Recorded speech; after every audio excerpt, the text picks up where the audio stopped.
This is how we celebrate our dead.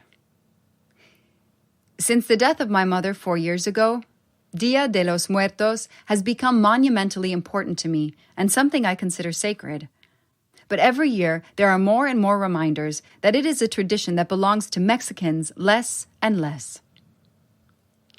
Recently, much has been written about the appropriation and colonization of the tradition, which is increasingly treated as an extension of Halloween. There was that one time Disney tried to trademark Dia de los Muertos. This year I saw Dia de los Muertos displays for Cheetos.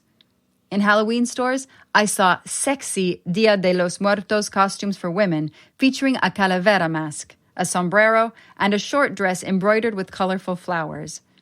On Halloween this year, I saw white children trick-or-treating in jeans and hoodies, their faces painted like sugar skulls. That was the entirety of their costume. There are many levels to the appropriation of the holiday, though generally speaking, I'm most dismayed by the way white Americans pick and choose the pieces of us they want.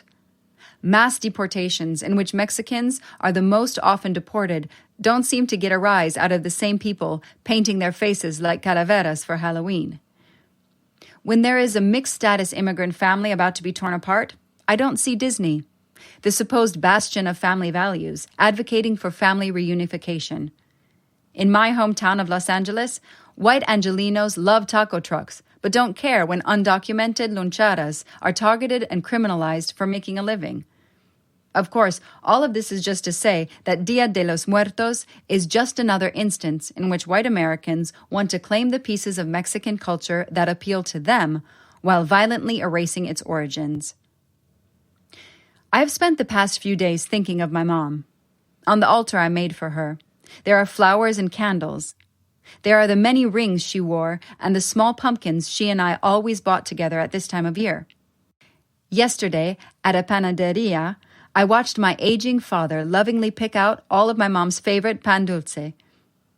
He came home and thoughtfully arranged it on a plate, placing it on her altar and lighting a candle. Over the past couple of days, my father and I have eaten pan de muerto together, swapping funny stories about my mom. We have visited her grave, leaving bouquets of marigolds. Today, on the last day of Dia de los Muertos, we make mole together. Her favorite. By Tina Vasquez. In the Fray, 2014.